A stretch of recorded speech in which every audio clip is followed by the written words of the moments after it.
Order. Question number 4, Right Honourable Winston Peters.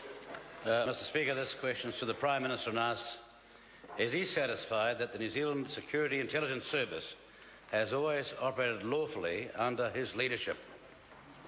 Honourable Bill English. Mr. Speaker, on behalf of the Prime Minister, as far as I'm aware, yes. Supplementary question, Right Honourable Winston Peters. Well, if that's the case, why was there a raid in July of last year on the Fiji Democracy and Freedom Movement in New Zealand, an organisation promoting by lawful and peaceful means the restoration of democracy in Fiji? Honourable Bill English. Mr. Speaker, the member is referring to an operational matter, and consistent with the practice of all New Zealand Prime Ministers, on the Prime Minister's behalf, I'm not going to answer that question. Supplementary question. As the Minister in charge of the SIS, is it not a fact that the SIS acted on the pretext of a fictitious assassination plot against the Fiji military regime, yet claimed there was credible evidence of the plot? Honourable Bill English. Mr. Speaker, I don't intend to answer that question.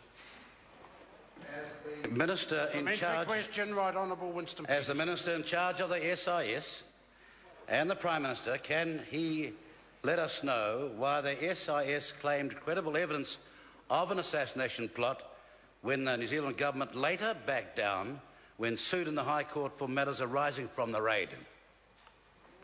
Honourable Bill English. Mr. Speaker, with respect to SIS operations, I won't answer that question, and any issues related to the court will be a matter of public record. Supplementary question, Right Honourable Winston Peters. As the Prime Minister and Minister in charge of the SIS, why, a week before Foreign Minister McCulley visited Fiji, did his government engage in an illegal raid at the behest of the dictatorial regime in Fiji, if it was an attempt to ingratiate itself with the Fiji military regime? Honourable Bill English on behalf of the Prime Minister. Mr. Speaker, won't be answering a question on any operational matter, but... Point of order, Right Honourable Winston Peters. Mr. Speaker, I'm not asking about what happened.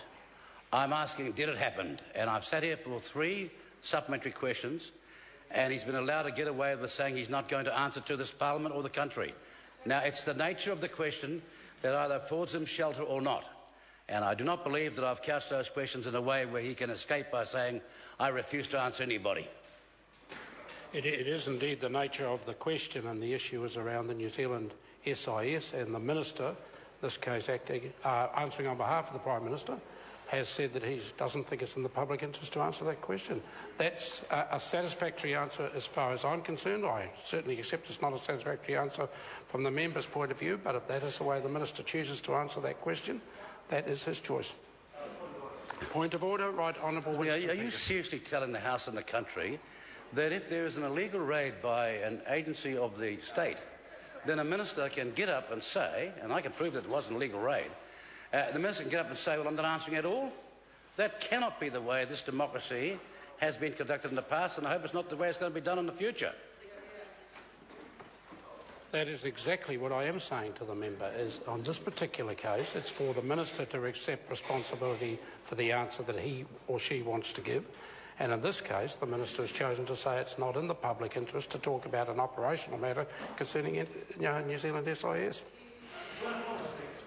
Well, is it a fresh point of order? Yeah, it's a fresh point of order because the essence of the matter is I'm not asking how the operation was conducted, who did it, when it happened, on what day and in what form. I'm asking, did it happen? That's not an operational matter. It's as to the fact. For the final time, because that is not a fresh point of order, that is simply relitigating the earlier points of order which have answered.